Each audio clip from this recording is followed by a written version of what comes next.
ఆంధ్రప్రదేశ్ రాష్ట్ర రాజకీయాల్లో అరెస్ట్ల పర్వం కొనసాగుతూనే ఉంది. అంటే దరిదాపు వైసీపీలో 50% నాయకులు అరెస్ట్ అయి ఉన్నారు. కొంతమంది ఒకళ్ళిద్దరు బెయిల్ మీద వచ్చిన్నారు. ఇప్పుడు ఈ అరెస్ట్ల పర్వం ఇలా కొనసాగుతూనే ఉంటుందా? దీనికి గ్యాప్ అనేది ఉండదా? దీని వలన వైసీపీ వాళ్ళపై సింపతి పెరిగి నెక్స్ట్ మళ్ళీ వీళ్ళు వచ్చే అవకాశం ఉందంటారా? నమస్కారం అండి. రాజకీయంలో ఇది జరుగుతుంది అది జరగదని ఏదో ఫ్యూచర్ చెప్పే అష్టాలు ఎవరు ఏమీ చెప్పలేరు. కానీ అందరూ పివి నరసింహరావు గారు చెప్పిన చట్టం తన పని చేసుకుపోతుంది అని మటుకు అంటూ ఉంటారు. చట్టం, న్యాయం, ధర్మం ఎప్పుడు పుస్తకాల్లో ఉన్న వాటిని అందరూ పాటిస్తున్నట్టుగా నటిస్తున్నట్టుగా మనకు అర్థమవుతుంది.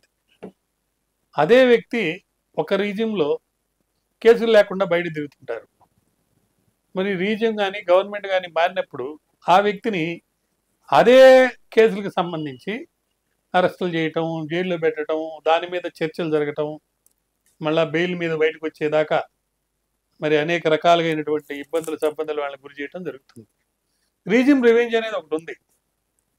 అయితే సామాన్య మానవుడికి ఇవన్నీ పట్టదు. వాడికి కావాల్సింది అభివృద్ధి, వాడికి ఏమైనా ఆదాయం రావటం. కొంతమంది ఉంటారు, వాళ్ళు బాధితులు అయి ఉండొచ్చు, లేకపోతే రాజకీయ పండితులు అయి ఉండొచ్చు, రాజకీయానికి సంబంధించిన వాళ్ళు అయి ఉండొచ్చు. వీళ్ళు వాళ్ళని అరెస్ట్ చేసి లోపల పెట్టిస్తే వీళ్ళు ఏదో సాధించినట్టుగా ఫీల్ అవటం, అట్లా ఉండేవాళ్ళు. ప్రజాస్వామ్యవాదులు కోరుకునేది చట్టం ద్వారా, చట్టం కోసం, చట్టమే ప్రజల చేత ప్రజల కొరకు పరిపాలన సాగాలని కోరుకుంటారు.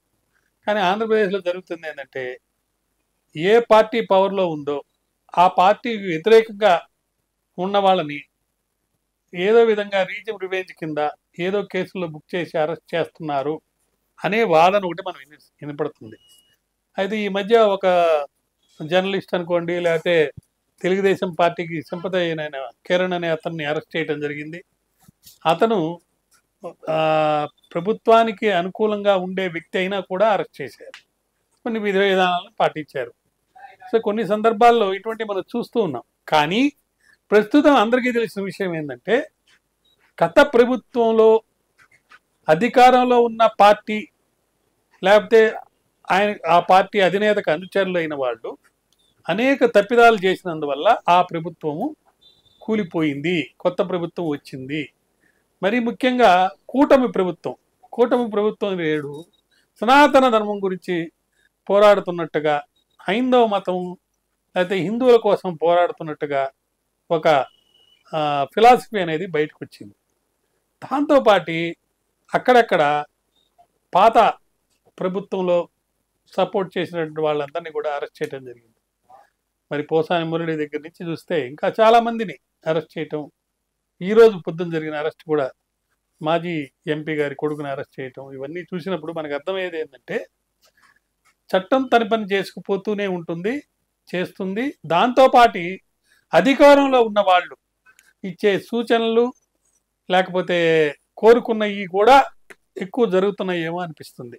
దీని ప్రభావం రాబోయే ఎన్నికల్లో, అది ఎప్పుడో ఇంకా 3-4 సంవత్సరాలు జరగబోయే ఎన్నికల్లో ఎలా ఉంటుందని ఇప్పుడే చెప్పడం చాలా కష్టం. అయితే ఈ అరెస్టుల పర్వం ఆగేటట్టుగా లేదు. దీంతోపాటు న్యాయ వ్యవస్థలో కూడా అనేక రకాలైనటువంటి కేసులు ఎక్కువైపోయి ఇబ్బందులకి సిస్టమ్ కూడా గురి అయ్యే పరిస్థితి వస్తుంది. కాబట్టి చట్టపరంగా చట్టానికి లోబడే ఈ అరెస్టులు జరిగే విధంగా చూడాల్సిన బాధ్యత ప్రభుత్వం మీద ఉంది. మరి అధికారంలో ఉన్న వాళ్ళకి ప్రస్తుతం ఇవన్నీ ఆలోచించే విషయాలన్నీ ఉండవు. సామాన్యంగా ప్రత్యర్థి పార్టీ వాళ్ళని దెబ్బకొట్టినప్పుడు అధికార పార్టీలో ఉన్న వాళ్ళు కానీ ప్రతిపక్షంలో ఉన్న వాళ్ళకి కానీ ఒక సపోర్ట్ అనేది టెంపరీగా దొరుకుతుంది. కానీ లాంగ్ రన్లో అక్రమంగా నిర్బంధించారు అంటే సింపతి ఎవరైతే ఇబ్బంది పడ్డారో వాళ్ళ మీద ఉంటుంది. కాబట్టి ఈ పరిస్థితుల్లో అనేక మార్పులు, కూర్పులు, చేర్పులు జరుగుతూ ఉన్నప్పుడు చట్టాలకి అనుకూలంగానే చట్ట పరిధిలోనే అరెస్టులు జరగాలని నేను కోరుకుంటున్నాను. మీరు కూడా అలాగే కోరుకుంటారని ఆశిస్తున్నాను. నమస్కారం.